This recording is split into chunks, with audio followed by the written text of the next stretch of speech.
Dinner শেষে সাবিহা চুপচাপ সোফায় বসা। অরু তার চারপাশে বিড়াল ছানার মতো ঘুরঘুর করছে। মুখে যা আসছে সেটাই বলছে। এটা সেটা নিয়ে তর্ক বিতর্ক করছে, কিন্তু সাবিহা কিছুই শুনছে না। অন্যমনস্ক হয়ে আছে। অরু একসময় সুমিতা বেগমের পিছু লাগলো। সাবিহা এই সুযোগে উঠে চলে এলো নিজের রুমে। কিছুক্ষণ বিছানায় বসে রইল। দেয়াল ঘড়িতে রাত 10টা 33 বাজে। বাড়ির মানুষ এখনও সজাগ। সাবিহা বই নিয়ে টেবিলে বসল। পড়ায় মনোযোগী হবার চেষ্টা করছে।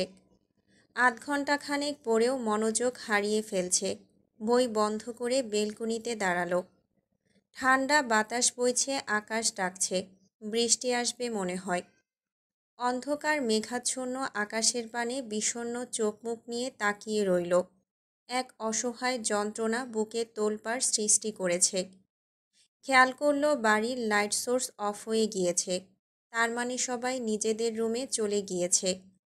বাড়িটা এখন শান্তশিষ্ট, সম্পূর্ণ নিস্তব্ধতায় ঘেরা। মুহূর্তেই সাবিহা বৃষ্টির ফোঁটা অনুভব করল। বৃষ্টি হচ্ছে, ঝুম বৃষ্টি। বাতাসে উড়ে বৃষ্টি তার শরীর স্পর্শ করছে। এখানে দাঁড়িয়ে থাকলে ভিজে যাবে দেখে কার্টেন্স লাগিয়ে দরজা ছেঁটে ভেতরে চলে এলো। ঘড়ির কাঁটায় রাত 12টা।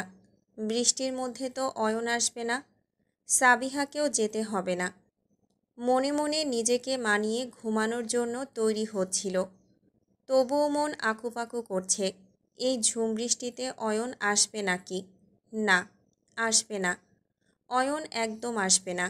আর আসলেও সাবিহা যাবে না।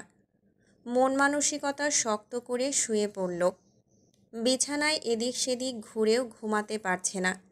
বৃষ্টির শব্দ বেলকনি থেকে ভেসে আসছে। হুট করেই সাবিহা লাফিয়ে উঠল। ছাতা হাতে দৌড় লাগালো ছাদে। হাঁপাতে হাঁপাতে দম বন্ধ হবার জোগাড়। অন্ধকার সঙ্গে প্রখর বৃষ্টি। এর মধ্যে অয়নকে দেখতে সাবিহার সময় লাগল না। টান টান হয়ে দাঁড়িয়ে আছে।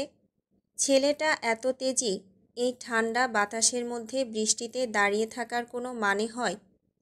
সাবিহা এগিয়ে আসলো না। ছাতা মাথায় দিয়ে এখান থেকেই বলল, বাসায় যাও। অয়ন ঠায় দাঁড়িয়ে আছে, কথা শুনছে না একদম। সাবিহার রাগ লাগলো, ইচ্ছে করছে চলে যেতে, পাও বাড়িয়েছে, কিন্তু যেতে পারছে না। ফিরে তাকিয়ে দেখল অয়ন লাফিয়ে তাদের ছাদে চলে এসেছে। তাকে এগিয়ে আসতে দেখে সাবিহার বুক কেঁপে উঠল। নিজেকে যথাসম্ভব শান্ত করে বলল, কি এমন জরুরি কথা যে বৃষ্টির মধ্যে বলতে হবে? ভালোবাসি। সাবিহার হাতের ছাতাটা নড়ে উঠল। শক্ত করে না ধরলে হয়তো পড়ে যেত। অয়ন আবারও বলল, আমি আপনাকে ভালোবাসি। বাচ্চামো ছেড়ে দাও অয়ন, তোমার সুন্দর উজ্জ্বল ভবিষ্যৎ পড়ে আছে। আমাকে ভালো লাগে এটা তোমার কিছুক্ষণের মোহ, একসময় এটা কেটে যাবে। 5 বছর তো হলো, আর কত? বৃষ্টির মধ্যে ভেজা অবস্থায় দাঁড়ানো অয়ন উচ্চস্বরে প্রশ্ন করল, কাটে না কেন এই মোহ? আরও 5 বছর অপেক্ষা করতে হবে, নাকি সারা জীবন? সাবিহার মাথা ঘোরাচ্ছে। আর এক মুহূর্ত এখানে থাকা সম্ভব নয় তার পক্ষে। ফিরে যাও। এটা বলেই সাবিহা পা বাড়ায় চলে যাবার জন্য। পেছন থেকে অয়ন তার হাত চেপে ধরে। পরপর মাথার উপর থেকে ছাতাটা সরে যায়। মুহূর্তেই ভিজে গেল সে। অয়ন হাত ছাড়ল না। কাছে এসে দাঁড়ালো, কণ্ঠ যথাসম্ভব শান্ত করে বলল, আমাকে ভালোবাসা যায় না সাবিহা? এটা অসম্ভব। আমরা একটা সমাজে বসবাস করি অয়ন। এখানে কিছু রীতিনীতি আছে। মানুষ কি বলবে এটার গুরুত্ব দিতে হবে। আচমকা সাবিহা নিজেকে অয়নের বাহুডোরে আবিষ্কার করল। শক্ত করে নিজের সাথে মিশিয়ে নিয়েছে। রীতিনীতি, সমাজ, লোকজন, আমি কিছুরই পরোয়া করি না। আমি শুধু আপনার পরোয়া করি। আমি শুধু আপনাকেই ভালোবাসি। আমি চাই আপনিও আমাকে ভালোবাসুন। সাবিহা নিশ্চুপ হয়ে অয়নের বুকে পড়ে রইল। নিজেকে ছাড়ানোর প্রচেষ্টা করছে না। ক্লান্ত হয়ে পড়েছে সে। অয়নকে কিভাবে বোঝাবে তার মনের কথাগুলো? কিভাবে বোঝাবে এই সমাজ তাদের মেনে নেবে না, পরিবার মেনে নেবে না?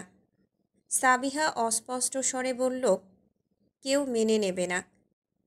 আপনি যদি চান সবাই আমাদের মেনে নিক, আমি সবাইকে মানাতে বাধ্য করব। সাবিহা কাঁদতে শুরু করেছে। তোমার সাথে আমাকে মানাবে না। তুমি, আমি মানিয়ে দেব। ম্যাচুরিটি বাড়াতে হবে তো বাড়াবো। এখন থেকেই দুনিয়ার সম্মুখীন হতে হবে, হব।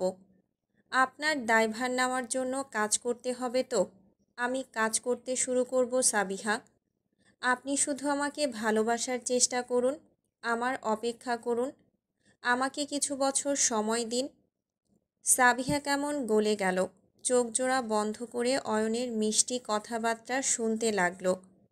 এগুলো শুনতে কতটাই না ভালো লাগছে। আসলে কি সম্ভব? অয়ন এখনও অনার্সে। সম্পূর্ণ পৃথিবী দেখা তার বাকি। বাইরের সুন্দর পৃথিবী ঘুরে এসে কি সাবিহাকে তখনও ভালোবাসবে? এভাবেই তার জন্য পাগল থাকবে? অরুর ইন্টার ফার্স্ট ইয়ারের রেজাল্ট আউট হয়েছে। ভালো করেছে। 4-5 দিনের মাথায় ইন্টার সেকেন্ড ইয়ারে ভর্তি হয়ে এসেছে। রেগুলার ক্লাস অ্যাটেন্ড করছে আর সন্ধ্যায় দৌড়ে তন্ময়ের কাছে হায়ার ম্যাথ করার ছুতোয় চলে আসে। তন্ময় দৈনন্দিনের মতো একই ব্যবহার করে। অরুর আবেগী মন, ব্যাকুলতা, তীক্ষ্ণ নজর কিছুই যেন সে চোখে দেখে না।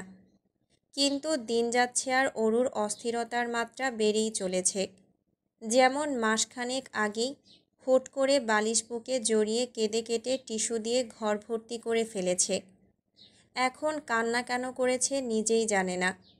সেদিন তন্ময় তার মেসেজ সিন করেনি দেখে অরু সারাদিন খাওয়া দাওয়া করল না।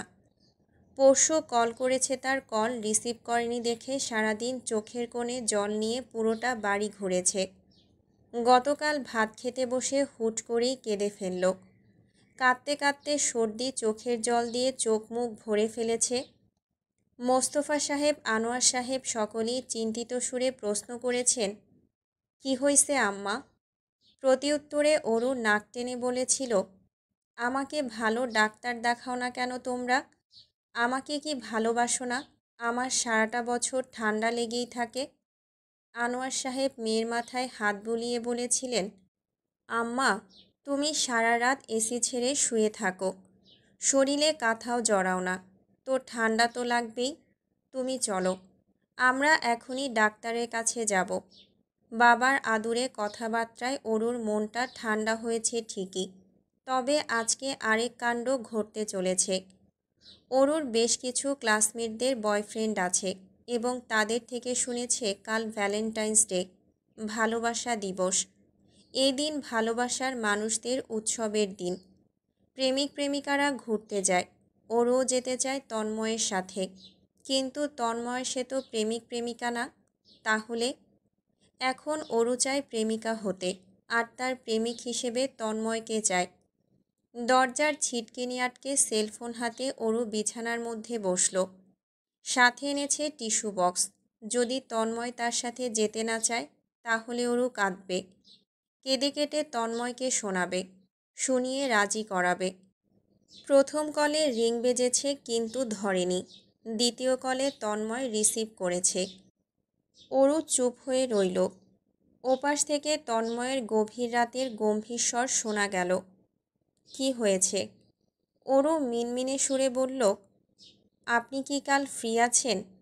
বুঝিনি। অরু এবার উচ্চস্বরে বলল, আমাকে নিয়ে কি কালকে কোথাও বেরোতে পারবেন? কেন? আমি ঘুরতে যেতে চাই। কাল নয় অন্য একদিন যাস, সাবিহাকে বলে দেব নিয়ে যাবে। না। তন্ময় ধমকে সুরে বলল, কি না? ধমক খেয়ে অরুর মুখটা অন্ধকার হয়ে গেল। ইনিয়ে বিনিয়ে বলল, আমি আপনার সাথে যাব, অফিস আছে। আপনি কি ছুটি নিতে পারবেন না একটা দিন? পারবো না।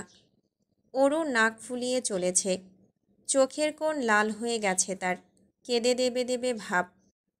আমার প্রতি আপনার একটুও মায়া নেই। আপনি আমাকে দেখতেই পারেন না, তাই না? আপনার ওসব মেয়ে ভালো লাগে, আমাকে ভালো লাগে না। চাচ্চুকে ফোনটা দে। ওরও কল কেটে দিল ভয়ে। এগুলো যদি তার বাবাকে বলে ওরও অনেক কষ্ট পাবে। বাবা কী ভাববে তাকে? ছোট থেকে যাকে ভাই বলে গেছিস এখন তাকে বিরক্ত করছিস। এই শিক্ষা দিয়েছি তোকে। ভয়ে ওরও কাঁদতে বসল। তন্ময় কল করেছে। ওরও কান্না থামিয়ে ধরল। নাক টানার মধ্যে বলল, আর বলবো না, এগুলো একদম বলবো না। আপনি বাবাকে কিছু বলিয়েন না, এই যে কান ধরেছি। তন্ময়ের গলার স্বর মুহূর্তেই নরম শোনালো, একটু তাড়াহুড়ো শোনালো বটে। কান্না থামা, কথা শোন। অরুর ফোনের চার্জ চলে গেল। ফোনও চাচ্ছে না অরু কথা বলুক। কথা বললেই বিপদ। সেলফোন চার্জে দিয়ে অরু ঘুমাতে গেল। তার শুধুই কান্না পাচ্ছে। বালিশ ভিজে ছারখার। তন্ময় তাকে বোনের নজরে দেখে। আর সে? অরু আসলেই নির্লজ্জ। সকালে ঘুম থেকে উঠে দেখে চোখ মুখ ফুলে কলাগাছ। আয়নায় নিজেকে নিজেই দেখে লাফিয়ে উঠল। এই চেহারা নিয়ে নিচে গেলে তাকে সবাই আস্ত খেয়ে ফেলবে। গোসল নিলে নিশ্চয়ই ফোলাভাব চলে যাবে। অরু সকাল সকাল গোসল নিল না, চোখ মুখ ফোলাই রয়ে গেছে। কলেজ ড্রেস পরে মাথাসহ মুখ স্কার্ফ দিয়ে পেঁচিয়ে নিচে নেমে এলো। দীপ্ত তৈরি হয়ে ব্রেকফাস্ট খাচ্ছে। অরু তার পাশে বসে ধীরে সুস্থে খেয়ে বেরোলো। সাইকেল নিয়ে বেরিয়েছে বিধায় রাস্তাঘাটে নজর বোলাতে বোলাতে যাচ্ছে। সবখানে গোলাপ ফুল আর গোলাপ ফুল। যেন সম্পূর্ণ বাংলাদেশে ফুল ছাড়া আর কিছুই নেই। কলেজের সামনে ফুলের মেলা বসেছে আজ। ওরও 100 টাকা দিয়ে একটা গোলাপ কিনেছে এবং সেটা নিয়ে পুরো ক্লাস জুড়ে কাহিনী করল। যেমন তার পার্সোনাল ডায়েরির এক পেজে দুটো ছেলে মেয়ে এঁকেছে। উপরে সুন্দরভাবে লিখেছে ভালোবাসা দিবস। ছেলেটার মাথার উপর লিখেছে তন্ময় আর মেয়েটার মাথার উপর লিখেছে অরু। তারপর গোলাপ ফুলটা মধ্যে লাগিয়ে দিল। পাশে বসা মার্জি ঝিমিয়ে ঝিমিয়ে এগুলো দেখছে। ঘুমন্ত কণ্ঠে বলল, তন্ময় ভাই এগুলো দেখলে তোরে এক থাপ্পড়ে সুইজারল্যান্ড পাঠাই দেবে। এভাবে বলবি না, আমি কষ্ট পাই। আহারে আমার সোনাটা, কষ্ট তো পাবাই, ফাঁদে যে পড়েছ। সবগুলো ক্লাসেই অমনোযোগী ছিল অরু। শেষ ক্লাস ছেড়ে ক্যাম্পাসে পা ঝুলিয়ে বসে থাকল। এহেসান বাদাম এনেছে, সেগুলোই খাচ্ছে হেলে দুলে। এহেসান কথায় কথায় বলে ফেলল, এই অরু, তন্ময় ভাইয়ের গার্লফ্রেন্ড নাই রে? আমার মনে হয় তার গার্লফ্রেন্ড আগুন সুন্দরী হবে। তিনি নিজেই যে সুন্দর। সেদিন সন্ধ্যা একটা মেয়ের সাথে দেখেছিলাম। ওইটা মেয়ে ছিল না পরী বুঝতে পারিনি, এত সুন্দর। মার্জি ঠোঁট কামড়ে আর চোখে অরুর দিকে তাকালো। অরুর ঠোঁট নাক ফোলাচ্ছে। কেঁদে দেবে ভাবতে না ভাবতেই দেখল অরুর গাল বেয়ে চোখের জল গড়িয়ে পড়ছে। মার্জি এহেসানকে বুঝতে না দিয়ে আলগোছে অরুকে নিয়ে সরে এলো। চোখ মুখ মুছে দিয়ে বলল, বোকা তো তুই। ভাইয়া কাজ করে যেখানে সেখানে শত শত মেয়েরা আছে। যেমন তোর আশেপাশে কত শত ছেলেরা আছে। তুই দু একজনের সঙ্গে তো কথা বলিস, তাই না? তো তেমন সেও বলে। এটাকে সিরিয়াস নেওয়ার কি আছে? অরুর কান্না থেমে গেল। তাই তো, আমি তো সেভাবে ভেবে দেখিনি। মার্জি দীর্ঘ নিঃশ্বাস ফেলল। এরই মধ্যে সুমনা এসে সামনে দাঁড়ালো। তার সাথে এসেছে সাঙ্গপাঙ্গ। সুমনার হাতে গোলাপ ফুলের বাগান। অরুকে দেখিয়ে বলল, এগুলো সব পেয়েছি। চকলেট ডে, টেডি ডে, সব ডেতেই আমার বাড়িঘর ভরিয়ে ফেলে ছেলেরা। কি একটা অবস্থা বলতো, তুই একটাও পাসনি। অরু যেতে যেতে বলল, খোলা বাজারে মাছি বেশিই থাকবে। সুমনা রেগে গেল। দৌড়ে তাকে ধরবে তার আগেই মার্জি সামনে এসে দাঁড়ালো। চোখ রাঙিয়ে তাকালো সুমনার দিকে। তারপর অরুর সাথে চলে এসেছে। যে যার সাইকেল নিয়ে বেরিয়ে পড়েছে। গেটের সামনে আসতেই চমকে গেল অরু। তন্ময় দাঁড়িয়ে আছে। অরুর চোখ জোড়া পিটপিট করছে। সত্যি দেখছে তো? তন্ময় ভীষণ রেগে আছে। তার চোখ মুখ থেকে যেন আগুন বেরোচ্ছে। অরু ভয় পেল। গতকালকের জন্য লোকটা এখনও রেগে আছে। অরুকে কি মারতে এসেছে? অরুর পেছনে দাঁড়ানো মার্জিয়ার এহসান একটু পেছনে চেপে গেল। তন্ময় তাদের দিকে এসে নিজেকে শান্ত করল। অরুর হাতের সাইকেল নিয়ে এহসানের হাতে দিয়ে বলল, বাড়িতে পৌঁছে দিতে পারবে না? জি ভাই, পারবো, ধন্যবাদ। তারপর শক্ত করে অরুর হাত ধরে নিয়ে চলেছে। অরু ভ্যাবলার মতো পিছু পিছু যাচ্ছে। মোড় থেকে তন্ময় রিকশা নিয়েছে। অরু উঠে বসতেই সেও পাশে উঠে বসল। কণ্ঠে তীব্র রাগ নিয়ে বলল, তুই ফোন বন্ধ করেছিস কেন? আমি করি নাই তো, চার্জ ছিল না। চার্জ ছিল না যেহেতু আমায় কল দিয়েছিস কেন?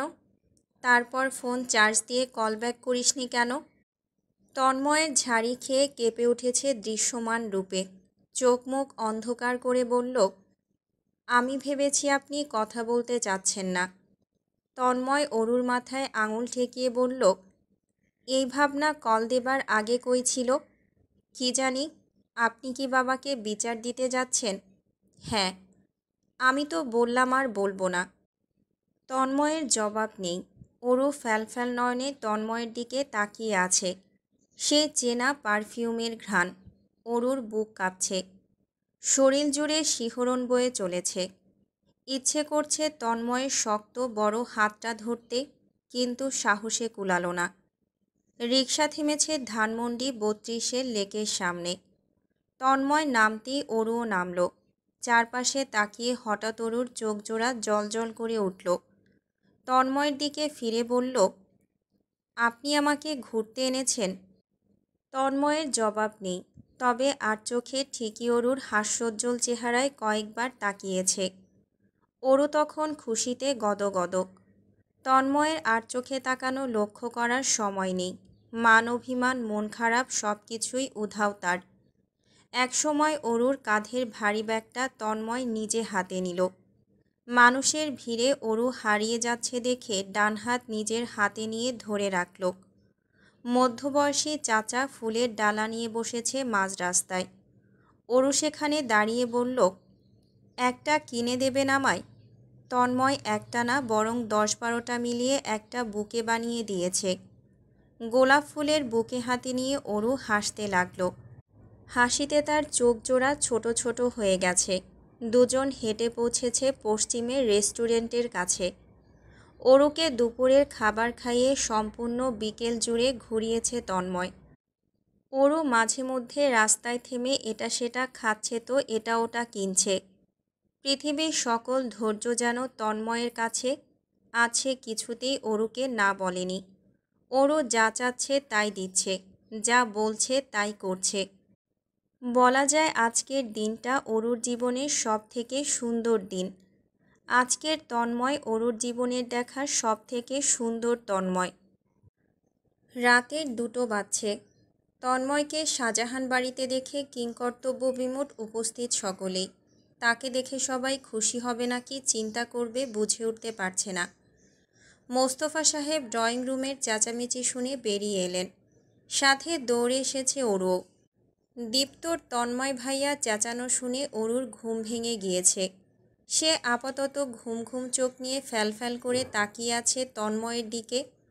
সুমিতা বেগম এবং মুফতি বেগমও কী রেখে কী করবেন দিশা পাচ্ছেন না। রান্নাঘরে ঢুকে চায়ের পানি বসিয়েছেন দ্রুত।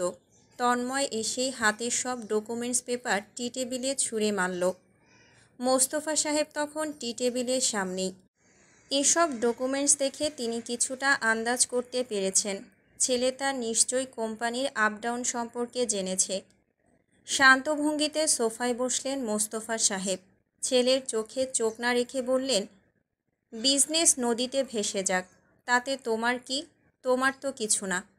বাবার অল্প কিছু কথাতেই রেগে কোম্পানি ছেড়েছ। তোমার মা আমার কিছু কথায় ঘরবাড়ি ছেড়েছে, ভালো কথা। এখন কোম্পানি ভেসে যাক, ঘরবাড়ি উড়ে যাক। তন্ময় উল্টো দিকের সোফায় বসেছে। ডকুমেন্টসগুলো ঘুরিয়ে ফিরিয়ে মোস্তফা সাহেবের দিকে এগিয়ে দিয়ে বলল, দাদার একটা কথায় তুমি শহর ছেড়েছিলে, আমি তো শুধুমাত্র কোম্পানি ছেড়েছি। এখন তুমিও কি শহর ছাড়তে চাচ্ছ নাকি? আমার বাবার মতো অতটা চাইল্ডিশ নই আমি। আনোয়ার সাহেব মুখ চেপে হেসে উঠলেন। মোস্তফা সাহেব চোখ রাঙাতেই চেহারা শক্তপোক্ত করার মিথ্যে চেষ্টা করল। তন্ময় বলল, যোগ্যতা প্রমাণ করতে বলেছ, যোগ্যতা প্রমাণ করে দিলাম। তোমার টাকা পয়সা দামি গাড়ি ব্যবহার না করে চলতে পেরেছি, অন্যের কোম্পানিতে চাকরিও করতে পেরেছি। তারপর ডকুমেন্টের ফ্রন্ট পেজ মেলে দিয়ে পুনরায় বলল, এসব কিছুর লিস্ট আমার চাই। আগামীকালের মধ্যেই উল্লেখ্য সবগুলো কর্মচারীকে ডিসমিস করে দেব।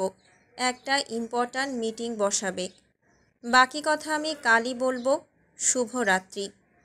তন্ময় উঠে চলে যাচ্ছে। সুমিতা বেগম পিছু ডাকল। তন্ময়, মা আমার জন্য অপেক্ষা করছে, এক্ষুনি ফিরতে হবে চাচি। তন্ময় বেরিয়ে গেল। মোস্তফা সাহেব তখনও বসে ডকুমেন্টসগুলোর দিকে তাকিয়ে আছে। ওহি সাহেব ভাইয়ের পাশে বসলেন। বড় ভাইয়ের কাঁধে হাত রাখতেই মোস্তফা সাহেবের কাঁপা কাঁপা উপলব্ধি করতে পারলেন। মোস্তফা সাহেব তখনও বিশ্বাস করতে পারছেন না ছেলের কথাগুলো। ছেলের এসব কথাবার্তা বা কাজ একটা দিকে ইশারা করছে, তার ছেলে কাল থেকে নিজেদের কোম্পানিতে ফিরে আসবে।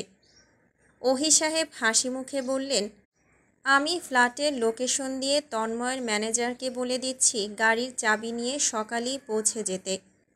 মোস্তফা সাহেব মাথা দোলালেন। আনোয়ার সাহেব বললেন, এইভাবে একদিন বাড়িতেও ফিরে আসবে ভাই, আপনি চিন্তা করবেন না। মোস্তফা সাহেব তো তাই চান। সেদিনের ভুলের মাসুল তো 2 বছর ধরে গুনছেন। আর কত? আর পারছেন না তিনি। ছেলে স্ত্রী ফিরে আসুক, আপাতত শুধু এটাই তার চাওয়া। অরু তখনও দরজার দিকে তাকিয়ে আছে।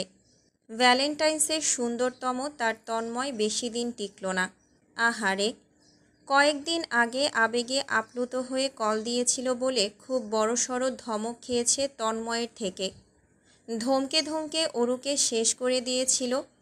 অভিমানে সে আজ 2 দিন তন্ময়কে কল দেয়নি, কিন্তু 3 দিনের বেলায় ঠিকই কল দিয়ে কান্নাকাটি করে ভাসিয়ে ফেলল। একটু কথা বললে কি হয়? অনেক কিছু হয়। যখন মেয়ে ফ্রেন্ডসদের সাথে কথা বলেন তখন কেন কিছু হয় না? কারণ তারা মেয়ে ফ্রেন্ডস। আপনার কাছে কার গুরুত্ব বেশি? আপাতত কাজের গুরুত্ব বেশি। ফোন রাখ। আমারও তো পড়াশোনা আছে, আমি আমার পড়াশোনার থেকে আপনাকে বেশি গুরুত্ব দেই। দে, না করেছে কে? তাহলে আপনি আমাকে কেন গুরুত্ব দেন না?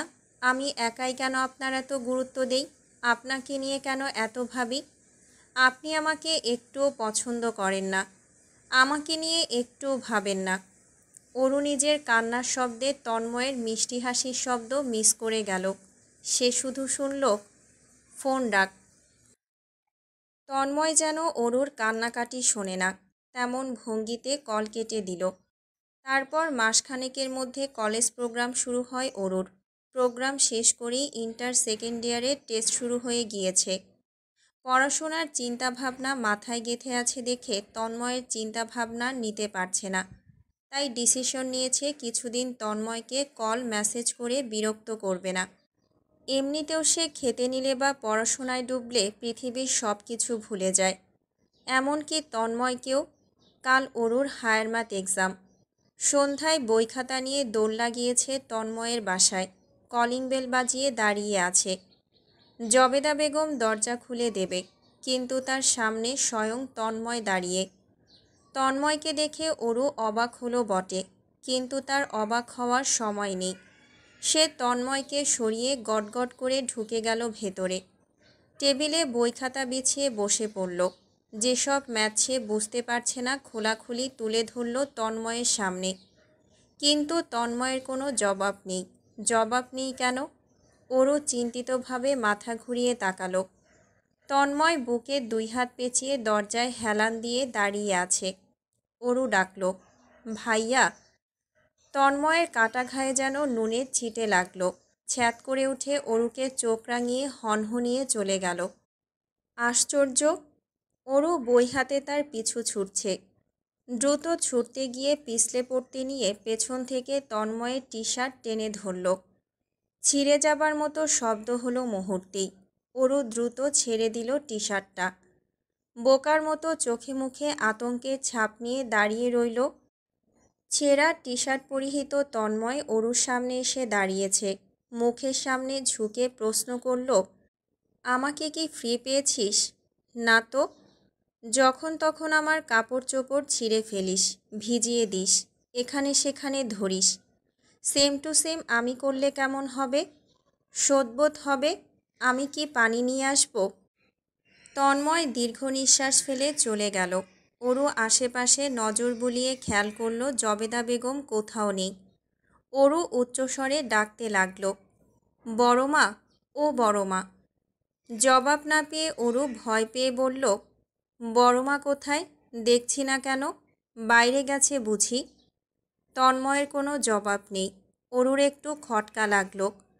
তন্ময়ের নিশ্চয়ই মেজাজ ভালো নেই, রেগে আছে লোকটা। রেগে থাকলেই এমন নিশ্চুপ থাকে এবং জবাব দেয় না। অরু সেখানেই দাঁড়িয়ে রইল কিছুক্ষণ। অনেকগুলো ইম্পর্ট্যান্ট ম্যাথ বুঝতে পারছে না। ভেবেছে তন্ময়ের থেকে বুঝবে, তাই বাসার শিক্ষককে আসতে বলেনি। এখন তো মনে হচ্ছে আসতে বলতে হবে। অরু আবারও দৌড় লাগালো টেবিলে। বইপত্র গুছিয়ে নিল।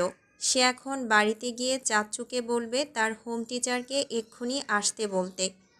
ম্যাথমেটিক্স যতটুকু পারবে বুঝিয়ে দেবে। অরু বেশ কিছু ম্যাথমেটিক্স কভার করে ফেলেছে। তাড়াহুড়ো করে বেরোতে গিয়ে চেঁচিয়ে উঠল, হুট করে ইলেকট্রিসিটি চলে গেল। অন্ধকারে অরু ভীষণ ভয় পায়। বলা যায় তার ফোবিয়া আছে অন্ধকারে। বইপত্র ফেলে দৌড় লাগালো অন্ধকারের মধ্যে। সামনে যা পেয়েছে সেটাই জাপটে ধরল। তন্ময় ভাইয়া, লাইট কিভাবে গেল? আমি কিভাবে বলবো? দেখেন না কেন গেল? আমি ভয় পাই। পেতে থাক। মানে? কথা বলেন না কেন? আমি কিন্তু কি করবি? অরু ভয়ে এক প্রকার তন্ময়কে আষ্টে পৃষ্ঠে জড়িয়ে ধরেছে। কিছুই করব না। আপনি প্লিজ দেখেন না কি হয়েছে। না হলে দরজাটা খুলে দেন, আমি বাসায় যাব। যা, ধরেছে কে তোকে? অন্ধকারে কিভাবে যাব? আপনার মোবাইলের ফ্ল্যাশলাইট অন করেন। করব না। তন্ময়ের তেরা তেরা কথা শুনে অরুর গলা শুকিয়ে কাটকাট। আচমকা তার গাল চেপে ধরল তন্ময়। ব্যথায় কুঁকড়ে উঠল অরু। এত শক্তি দিয়ে ধরেছে যে তার চোখ জোড়া ভিজে উঠেছে। আমি কিন্তু কেঁদে দেব। কেঁদে দে। আমি কিন্তু হাঁচি দেব। দে। নিজেকে সামলে নিয়ে বলল, দেখুন না, লাইট ফাইট আছে নাকি কোথাও? ছাড় আমাকে, দেখে গিয়ে। না না, আমি ভয় পাই। এভাবেই চলুন। দিশেহারা অরু অনুভব করল তন্ময় ঠায় দাঁড়িয়ে আছে। তাকে যেতে না দেখে অরু বলল, কি হলো? চলুন। তোকে কল দিয়েছিলাম, ধরিস নাই কেন? আমার ফোন তো বড় চাচ্চু নিয়ে গেছে। পরীক্ষা শেষ না হওয়া অবধি আর দেবে না। তন্ময়ের কোনো জবাব এলো না। হঠাৎ তন্ময় তাকে ছেড়ে চলে গেল। ওরও চিৎকার চেঁচামেচি করবে এর পূর্বেই ইলেকট্রিসিটি চলে এলো। বুকে থুতু ছিটিয়ে অরু আশেপাশে তাকালো। ভয়ে তার কলিজা শুকিয়ে গিয়েছিল। তন্ময় ফিরে এসে বলল, যা, টেবিলে বস। অরু দ্রুত পায়ে টেবিলে গিয়ে বসল। তন্ময় এসে তার পাশে বসেছে। অরু নিজেকে পড়াশোনায় ডুবাতে তৈরি। হুট করে তার চোখ গেল তন্ময়ের গলায়। লোকটার গলার মধ্যে উঁচু হয়ে আছে। এটাকে যেন কি বলে? কলার বোন। দেখতে খুব আকর্ষণীয় লাগছে। ইচ্ছে করছে ধরতে। অরু নিজের হাত জোড়া গুটিয়ে ফেলল। ওটা ধরলে তন্ময় তাকে জিন্দা মাটিতে পুঁতে দেবে। এভাবে হবে, বুঝেছিস? তন্ময়ের কণ্ঠে ভরকে গেল অরু। বাজে চিন্তাভাবনায় বিভোর সে ম্যাথে মনোযোগ দেয়নি। তাহলে বুঝবে কিভাবে? নিজেকে মনে মনে বকাঝকা করে ভয়ে ভয়ে বলল, আরেকবার বুঝিয়ে দেবেন? তন্ময় তার হাতের কলম ফেলে দিল। চেয়ারে হেলান দিয়ে দুই হাত বুকে গেঁথে তাকিয়ে রইল, যেন অরুকে খেয়েই ফেলবে। চিবিয়ে চিবিয়ে খাবে এক্ষুনি। চোখ পিটপিট করে অরু ধীরে ধীরে বলল, আপনি আমাকে কেন কল করেছিলেন? তোর কি মনে হয় কেন করেছি? বকাঝকা করতে? থাপড়ে দাঁত ফেলে দিব। কল করে দাঁত ফালানো যায়? সামনে আছিস, ফেলে দেখাবো? না না। গম্ভীর স্বরে তন্ময় বলল, চুপচাপ মনোযোগ দে। ওরও রোবটের মতো মাথা দোলালো। সাবিহার ইদানিং অয়নের আপনি বলাটা পছন্দ হয় না। মনে হয় সে খুব বড় অয়নের। হ্যাঁ, অবশ্যই সাবিহা অয়নের বড়। তাই বলে কি বারবার মনে করিয়ে দিয়ে কাটা ঘায়ে নুনের ছিটা দেবে? আজকাল অয়নকে দেখাই যায় না, খুব ব্যস্ত হয়ে গেছে। শুনেছে অয়ন তার বাবার বিজনেসে হাত লাগিয়েছে। কিছুদিন আগে চট্টগ্রাম গিয়েছে সেখানকার বিজনেসের ফিনান্সিয়াল অবস্থা দেখতে। এখনও ফেরেনি। সাবিহা স্টেশনের সামনে দাঁড়িয়ে বারবার চারপাশে নজর দিচ্ছে, যেন উড়ে এসে অয়ন তার সামনে উপস্থিত হবে। বাড়িতে ফিরে ফ্রেশ হয়ে বিছানায় বসেছে। ফোনে বেশ কয়েকবার নজর দিল। অয়ন কখনো ফোনে কল করেনি। বলা যায় তাদের কখনো ফোনে কথা হয়নি। সব সময় সামনাসামনি কথা হয়েছে, কিন্তু তার মন বলছে আজ অয়ন কল করবে। এবং মনের কথা সত্যি হয়ে অয়নের কল চলে এলো। দরজা লাগিয়ে সময় নিয়ে কল ধরল সাবিহা। খুবই নার্ভাস সে। অয়নের সাথে কথা বলতে গেলেই এক অদ্ভুত অনুভূতি হয়। লজ্জার সংকোচ জেঁকে ধরে তাকে। বারবার মনে করিয়ে দেয় অয়ন তার ছোট, সে অয়নের বড়। আর এই সম্পর্ক ভীষণ লজ্জাজনক। মানুষ হাসবে তার উপর, তাকে কথা শোনাবে। এই বিষয়গুলো মস্তিষ্কে এলে কিছুই আর ভালো লাগে না সাবিহার। ওপাশ থেকে অয়নের গভীর স্বর, সাবিহা। খেয়েছেন? সাবিহা মিথ্যে বলে দিল, সত্যি? মাত্র 8টা বাজে। আপনি তো এত তাড়াতাড়ি ডিনার করেন না। আজ করেছি। মেনে নিলাম তাহলে। আমাকে মিস করছেন? অয়নের স্বরে দুষ্টুমির আভাস। সাবিহা বলল, না, মিস করছি না। প্রয়োজন নেই। আমি তো আপনাকে ভীষণ মিস করছি এবং হাড়ে হাড়ে উপলব্ধি করছি আগেরকার রাজাদের কষ্ট। শুনেছি তাদের খুবই কষ্ট হতো সুন্দরী স্ত্রী ফেলে নিজের রাজ্য ছেড়ে অন্য রাজ্যে ভ্রমণে যেতে। আমি তো ভাই এক শহর থেকে আরেক শহরে গিয়ে পাগল হয়ে আছি। সাবিহার ঠোঁটে চলে এসেছিল, আমি কি তোমার স্ত্রী নাকি? কিন্তু সেটা ভাবতেই ভীষণ লজ্জা পেল। তাহলে বলবে কিভাবে? এই বিষয়ে কথা বলা অসম্ভব, পারবে না সে। সে বরং বলল, তোমার কাজ নেই? আছে তো, কিন্তু কাজের থেকে আপনি বেশি ইম্পর্ট্যান্ট। রাখছি আমি। না, একদম না। আপনাকে কতটা মিস করছি জানেন? সাবিহা চুপ হয়ে রইল। অয়ন হেসে বলল, আপনার জন্য কি আনবো? কি চাই আপনার সাবিহা? কিচ্ছু না। শুনেছি আপনার নূপুর খুব পছন্দ। একদম না। তাহলে কানের দুল? না। নাকফুল? অয়ন। অয়ন হো হো করে হাসছে। পরপরই শোনা গেল একজনের গম্ভীর স্বর, যেন কেউ ওপাশ থেকে অয়নকে ডাকল। অয়ন বলল, ডাকছে, রাখছি আমি। আচ্ছা। কল কাটার পূর্বে অয়ন বলে গেল, I am missing you lot. ফোনের দিকে তাকিয়ে রইল সাবিহা। মন প্রাণ মস্তিষ্ক শরীর সব কিছু হালকা লাগছে। একটা চাপা কষ্ট গায়েব হয়ে গিয়েছে বুক থেকে। এখন শুধু ভালো লাগা বিরাজমান। সাবিহার ভাবতেও লজ্জা লাগে অতটুকু ছেলের কথায় সে অনুভূতি পায়। ভালো লাগায় মন ছেয়ে যায় তার। অয়ন কি জানে সে কতটা দুর্বল করে ফেলেছে সাবিহাকে? সাবিহা ঠিক কতটা তাকে নিয়ে ভাবে, কতটুকু অনুভূতি অনুভব করে? আন্দাজ আছে ছেলেটার? সাবিহা অ্যাজ ইউজুয়ালি বাস স্ট্যান্ডের সামনে দাঁড়িয়ে আছে। কিছুক্ষণ আগেই অফিস থেকে বেরিয়েছে। আপাতত বাসের অপেক্ষায়। সেলফোন হাতে নিয়ে কয়েকবার চেক করেছে। No missed call, no message. অয়নের সাথে তার গত বৃহস্পতিবার কথা হয়েছে, আর আজ বৃহস্পতিবার। 7 দিন ধরে তাদের কথা হয় না। সাবিহা নিজের মস্তিষ্ককে হারিয়ে মনের কথা শুনে যেচে একটা কল দিতে পারছে না। অবশ্য সে সহস্রবার একটা কল দেবার চেষ্টা করেছে, কিন্তু তার দ্বারা সম্ভব হচ্ছে না। কিছু একটা তাকে বাধা দিয়ে চলেছে, হয়তো তার বিবেক। এখনও সাবিহার মনে হয় অয়ন সম্ভবত কিছুদিন পর নিজের খামখেয়ালিপনা শুধরে নিয়ে দূরে চলে যাবে, তাই যথাসম্ভব নিজেকে আঁকড়ে রেখেছে। অতল সাগরের গভীরে নিজেকে ভাসতে দিচ্ছে না। সামনে বাস এসে থেমেছে। সাবিহা উঠে গেল তাতে, জানালার সাইডে এসে বসল। সুন্দর বাতাস বইছে, আজকের ওয়েদার বেশ রোমান্টিক।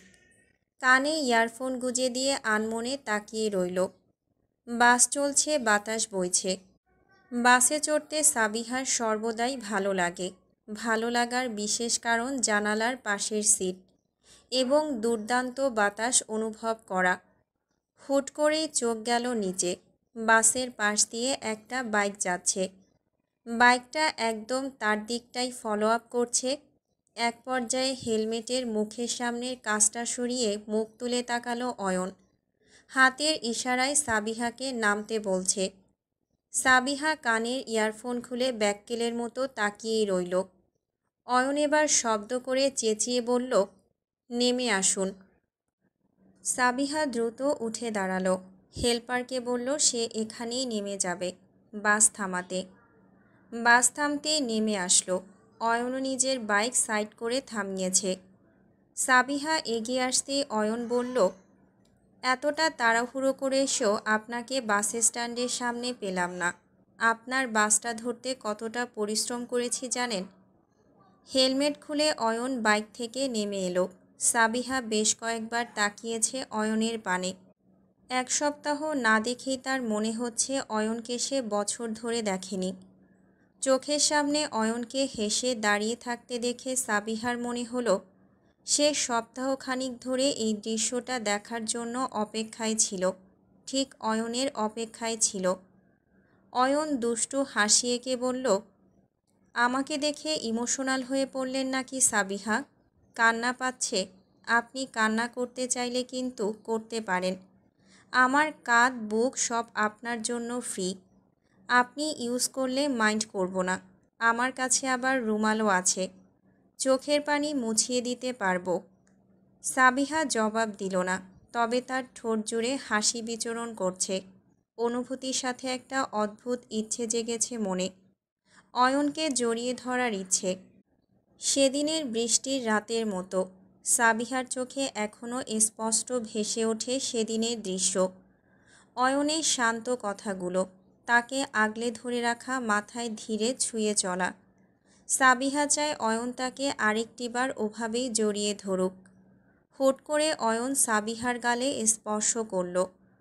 তখনকার দুষ্টু হাসি এখন আর নেই। কী হয়েছে, খারাপ লাগছে?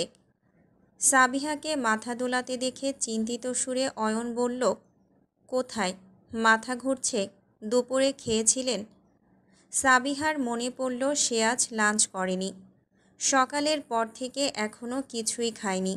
জবাব না পেয়ে অয়ন বলল, বাইকে চড়তে পারবেন তো? সামনেই একটা রেস্টুরেন্ট আছে। সাবিহা উঠে বসল বাইকে। অয়ন হেলমেট পরে বাইকে স্টার্ট করেছে। সাবিহা নিজের দুই হাত অয়নের দুই কাঁধে রেখেছে। আনমনে দেখে চলেছে অয়নের কাঁধে রাখা তার হাত দুটো। তন্ময়ের নানির বাড়ির লোকজন যে হুট করে সিলেট থেকে চলে আসবে কে জানে। মুফতি বেগম তাড়াহুড়ো করে তাদের ড্রয়িং রুমে বসিয়েছেন। বাড়িতে কেউ নেই, তিনি আর সুমিতা বেগম ছাড়া। কি করবেন এখন? কিভাবে সামাল দেবেন সব কিছু? জবেদা বেগম আর তন্ময় যে আলাদা থাকে তারা তো তা জানে না। জানলে তুমুল ঝগড়া হবে। পাঁচ ভাইয়ের একমাত্র আদরের বোন জবেদা বেগম যদি শোনে সেই আদরের বোন ঘরবাড়ি ছাড়া থাকে, সব কিছু উলটপালট করে দেবে। দেখা যাবে সম্পূর্ণ শাহজাহান বাড়ি ভেঙে গুঁড়িয়ে ছারখার করে দিয়ে গেছে। মুফতি বেগম আর চোখে সুমিতা বেগমকে ইশারা করলেন। সুমিতা বেগম আড়াল হয়ে ভেতরে এলেন। দ্রুত কল করলেন আনোয়ার সাহেবকে। খুলে বললেন সব কিছু। শুনে আনোয়ার সাহেবও দোটানায় পড়লেন। কিছু একটা করবেন বলে কল কেটে দিলেন। এদিকে আজ শাহজাহান বাড়িতে এসেছে তন্ময়ের নানি জয়তুন নেসা। এবং তন্ময়ের বড় মামা মামি এবং ছোট মামা মামি, সাথে তাদের ছেলেমেয়েরা তো আছেই। জয়তুন বেগম বারবার তার মেয়ে এবং নাতি নাতনির কথা জিজ্ঞেস করে চলেছেন। মুফতি বেগম বানিয়ে বললেন, তন্ময় তো অফিসে, সাবিহা এক্সাম দিতে গিয়েছে, ভাবি একটু বেরিয়েছে, সবাইকে কল করেছি, এক্ষুনি চলে আসবে। জয়তুন বেগম বিড়বিড় করে বললেন, আমার ছানাটাকে কল করে আসা উচিত ছিল। তিনি চশমা ভালোভাবে পরে নিজের বাটন ফোন ঝুলি থেকে বের করলেন। খুঁজে খুঁজে নিজের নাতির নাম্বারে ডায়াল করলেন। রিং হচ্ছে কিন্তু রিসিভ হয়নি। নাতি তার ব্যস্ত ভেবে দ্বিতীয়বার আর কল করলেন না। এরই মধ্যে সুমিতা বেগম তাদের জন্য নাস্তার ব্যবস্থা করে ফেলেছেন। টি টেবিলে নাস্তা সাজিয়ে তাদের সামনে বসেছে। গল্প স্বল্পর মাধ্যমে তাদের ব্যস্ত রাখার অমায়িক প্রচেষ্টা চলছে। আধ ঘন্টার মাঝে মোস্তফা সাহেব এবং আনোয়ার সাহেবও চলে আসেন। বাড়িতে ঢুকেই সালাম জানালেন। জয়তুন বেগম সালামের জবাব দিলেন। তারপর কড়াকড়ি দৃষ্টিতে মোস্তফা সাহেবকে পা থেকে মাথা অবধি ঘুরিয়ে ফিরিয়ে দেখে বললেন, এমন শুকিয়ে গেছো কেন বাবা? তোমার বউ বাচ্চা তোমাকে ছেড়ে চলে গেলেন এমন সকালে কাজে দেবে। মোস্তফা সাহেব কেসে উঠলেন। শাশুড়ির খোঁচা মেরে কথা বলার অভ্যেস আর গেল না। তার ছেলেটা ঠিক তার নানির মতোই হয়েছে, স্বভাবও ঠিক তার মতোই পেয়েছে। দুজন একই নৌকার মাঝি, ঘুরে ফিরে এটা সেটা নিয়ে খোঁচাবে মোস্তফা সাহেবকে। তিনি এগিয়ে এসে উল্টো পিঠের সোফায় বসলেন। প্রশ্ন করলেন, আসতে কোনো সমস্যা হয়নি তো মা? এখান থেকে এখানে আসতে আবার কিসের সমস্যা? শরীর ভালো আছে? শরীর ভালো দীক্ষায় তোমার উপর নজর দিতে আইলাম। তা কই আমার ছানা, দেখি না কে? মোস্তফা সাহেব দীর্ঘ নিঃশ্বাস ফেললেন। শাশুড়িকে সত্যিটাই বলতে হবে। কতক্ষণই বা লুকিয়ে রাখতে পারবেন সব কিছু? আজ না হয় কাল তো জেনেই যাবে। নিজেকে প্রস্তুত করছেন সব কিছু সত্যি বলার জন্য। নিজের উপর সম্পূর্ণ দোষ নিয়ে নেবেন। অবশ্য বেশিরভাগ দোষ তো তারই। আসলে মা। এমন সময় গাড়ির শব্দ পাওয়া গেল।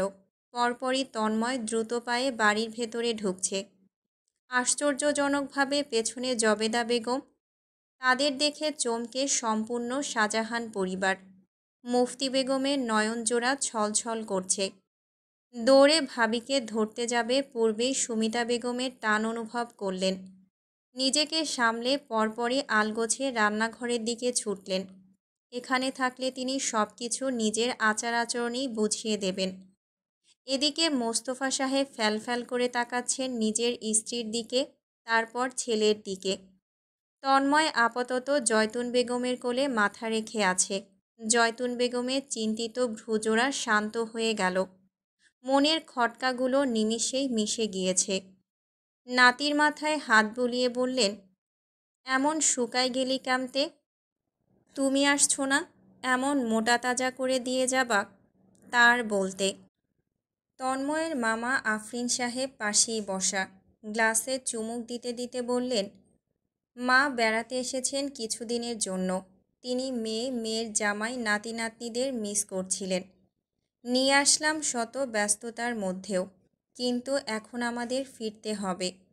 বাড়িতে সব কিছু ফেলে এসেছি।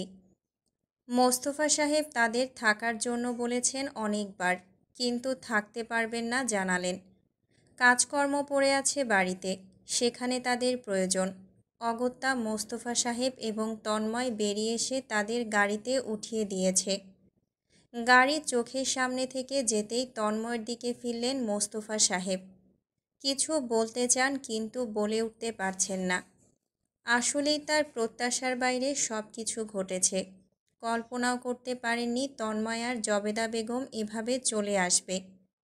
ভেতরে যেতে নিয়ে তন্ময় বলে গেল, কয়েকদিনের সুযোগ আছে, মিটমাট করে নাও। নানি চলে গেলে মা ফিরতে চাইলে আমি কিন্তু তাকে মানাবো না, ফিরিয়ে নিয়ে যাব। মোস্তফা সাহেব কিছুক্ষণ থমকে রইলেন। ছেলের কথাগুলো বুঝতে পেরে পরপরই নিঃশব্দে হেসে উঠলেন। সুখময় অনুভূতিতে বুক ভরে উঠেছে তার। সন্তান স্ত্রী বাড়িতে আছে ভাবতেই আনন্দে তার চোখ জোড়া ভিজে উঠেছে। নিজেকে সামলে নিয়ে তন্ময়ের পেছনে তিনিও ভেতরে এলেন। জবেদা বেগম নিজের মায়ের পাশে বসা। জয়তুন বেগম মেয়ের চোখ মুখ ছুঁয়ে বললেন, মুখটা এমন শুকিয়ে গেছে কেন? দীপ্ত সোফার পেছন থেকে বলল, তোমাকে দেখে মুখ শুকিয়ে গেছে বড়মার।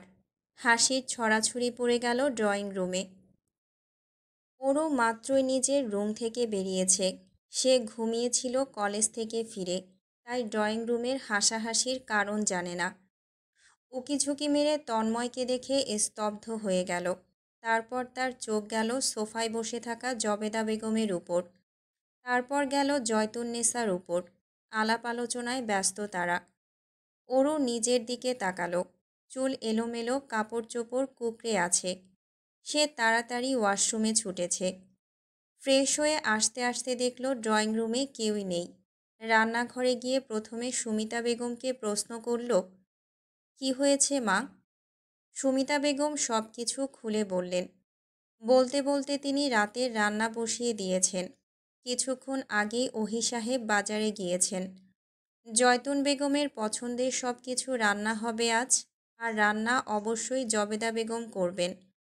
করতে না চাইলেও তাকে দিয়ে জোরপূর্বক রান্না করাবেন তারা। অরু বলল, তার মানে তন্ময় ভাই বড়মা এখন থেকে বাড়িতেই থাকবেন। যতদিন তোর নানি আছে ততদিন থাকতে বাধ্য। তারপর না হয় আমরা আটকে রাখার চেষ্টা করব। ঠিক বলেছ মা, এবার তাদের বেরোতেই দেব না। তন্ময়ের জন্য কফি বানিয়েছি, দিয়ে আয় তো। ছেলেটা আমার হাতের কফি খায় না বছর হয়ে গেল। ওরও কফি হাতে উপরে উঠে এলো। তন্ময়ের তালামারা রুম আজ খোলা। লোকটা নিশ্চয়ই ভেতরে। ওরও পা টিপে টিপে উকিঝুঁকি দিল। বুক ধুকপুক করছে ভীষণ। আনন্দে বাকরুদ্ধ হয়ে বসেছে হৃদয়। আবারও তন্ময় আসে একই ছাদের নিচে বসবাস করবে। ভাবতে ওরও শ্বাস আটকে আসছে। পেছন থেকে শব্দ শুনে কেঁপে উঠল ওরু। হাতের কফিটাও পড়ে যেতে নিচ্ছিল ভয়ে। বুকে থুতু ছিটিয়ে ঘুরে দাঁড়ালো। তন্ময় ভ্রুক্ষেপহীন ভঙ্গিতে তার দিকে তাকিয়ে থেকে প্রশ্ন করল, উকিঝুঁকি দিচ্ছিস কেন? আপনার জন্য কফি। তন্ময় কফিটা নিয়ে নিজের রুমে ঢুকে গেল। ওরও ঢোকার অনুমতি না পেয়ে মাথাটা ঢুকিয়ে দেখতে লাগলো। পরিষ্কার পরিচ্ছন্ন রুম, ঠিক যেমনটা তন্ময় থাকলে থাকতো। মোস্তফা সাহেব তো প্রতিদিন কাজের লোক দ্বারা রুমটা পরিষ্কার করিয়ে রাখেন। আজও সকালে পরিষ্কার করানো হয়েছিল। দরজায় হেলান দিয়ে মাথা ঢুকিয়ে রাখা ওরু হুট করে বেসামাল ভঙ্গিতে পড়ে গেল। পড়বে না? তন্ময় হঠাৎ করে দরজা টেনে মেলে দিয়েছে। শব্দ করে ফ্লোরে পড়ে আর্তনাদ করে উঠল ওরু। কোমরটা শেষ তার। কাদো কাদো চেহারা নিয়ে মাথা তুলে দেখল তন্ময় তার সামনে দাঁড়িয়ে কফি খাচ্ছে। লোকটার এক টুকরো মায়া নেই ওরুর জন্য। নিষ্ঠুরভাবে দাঁড়িয়ে দেখে যাচ্ছে তার নির্মম অবস্থা। ওরু নাক ফুলিয়ে পড়ে রইল। তন্ময় তাকে ধরে না উঠালে সে উঠবেও না, এভাবেই পড়ে থাকবে। এক পর্যায়ে তন্ময় বলল, উঠছিস না কেন? আপনি সাহায্য কেন করছেন না? তন্ময় পাশের চেয়ার এগিয়ে দিল সামনে। এটা ধরে উঠতে বলছে যেন। ওরু রেগে নিজেই উঠে দাঁড়ালো এবং হনহনিয়ে গেস্ট রুমের দিকে চলল। গেস্ট রুমে জয়তুন বেগম থাকবেন। তার সাথে ওরুর ভালো সম্পর্ক। দেখা সাক্ষাৎ হলেই দুজনের গোপন আলাপ আলোচনা হয় প্রায়ই। মাঝে মধ্যে গল্পে মশগুল হয়ে থাকে। আজও তাই ঘটতে চলেছে। 9টায় ডাইনিং সাজানো হয়েছে। ঘ্রাণে আশপাশ মোমো করছে। সুগন্ধে মাতোয়ারা হয়ে সবাই ডাইনিংয়ে বসে পড়েছে দ্রুত। ওরু সর্বপ্রথম এসে বসেছে। পরপর দীপ্ত, সাবিহা, রুবি, আকাশ। জয়তুন বেগমকে ধরে এনেছে তন্ময়। সে তার নানির পাশেই বসল। ওহি সাহেব, আনোয়ার সাহেব উল্টো পাশে বসেছেন। সকলে শেষে এসেছেন মোস্তফা সাহেব। তার চোখ মুখ থমথমে, তবে তাতে মুগ্ধতা বিরাজমান। কতটা হাসি খুশি তিনি সেটা অবশ্যই তার মুখমণ্ডলে ভেসে উঠেছে। আজকের সম্পূর্ণ রান্না জবেদা বেগম একা হাতে করেছেন। বলা যায় ২-২.৫ বছর পর এই রান্নাঘরে পা রেখেছেন তিনি। সকলের জন্য রান্না করেছেন ২ বছর পর। খেতে নিয়ে আড়চোখে সকলেই জবেদা বেগমকে দেখছে, কিন্তু কিছুই বলতে পারছে না জয়তুন বেগমের উপস্থিতির কারণে। সাবধানতা অবলম্বন করে কথাবার্তা বলতে হবে, তাই তো মুখ বন্ধ করে চেটেপুটে খেয়ে যাচ্ছে সবাই। খাওয়া দাওয়া শেষ হতেই বিশ্রাম নিতে বসেছেন ড্রয়িং রুমে। এক পর্যায়ে জয়তুন বেগমের ঘুম ধরেছে বিধায় তিনি বললেন, রাত হয়েছে, আমি ঘুমাই গিয়া। বলতে বলতে উঠে দাঁড়ালেন তিনি। জবেদা বেগমও উঠে দাঁড়ালেন মায়ের সাথে। তাকে নিয়ে যাবার উদ্দেশ্যে পা বাড়াতেই তাকে থামিয়ে দিলেন জয়তুন বেগম।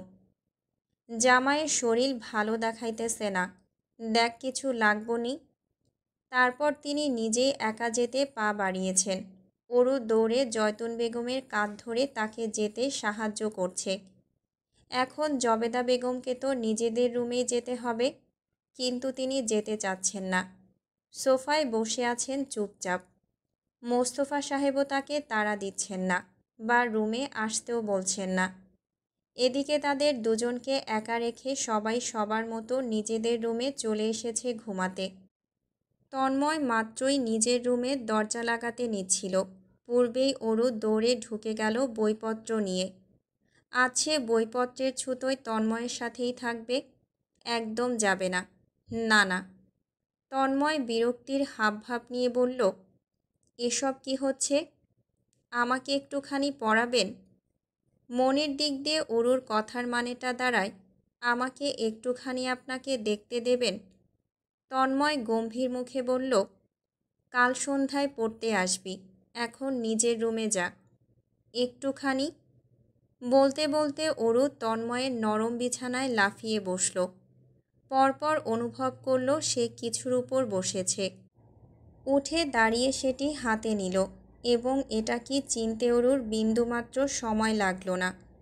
এটা তো আন্ডারওয়্যার, কালো রঙের আন্ডারওয়্যার। অরু সেটা ভালো মতো দেখার সৌভাগ্য পেল না, কারণ তন্ময় মুহূর্তেই তার হাত থেকে কেড়ে নিয়েছে। তারপর ধমকে উঠল, নিজের রুমে যা এক্ষুনি। অরু কষ্ট পেল। এসব জাঙ্গিয়া টাঙ্গিয়া কি সে ধরতে চেয়েছে? নিজেই সেধে বিছানায় রেখে তাকে ধমকায়। ধমকানোর বাহানা চাই শুধু। নিজের বইপত্র গুছিয়ে বেরিয়ে পড়ল। যাওয়ার সময় আরেকবার উকি দিয়ে বলল, দেখে ফেলেছি। তন্ময় তাড়া দিতেই দৌড়ে নিজের রুমের দরজা লাগিয়ে দিল।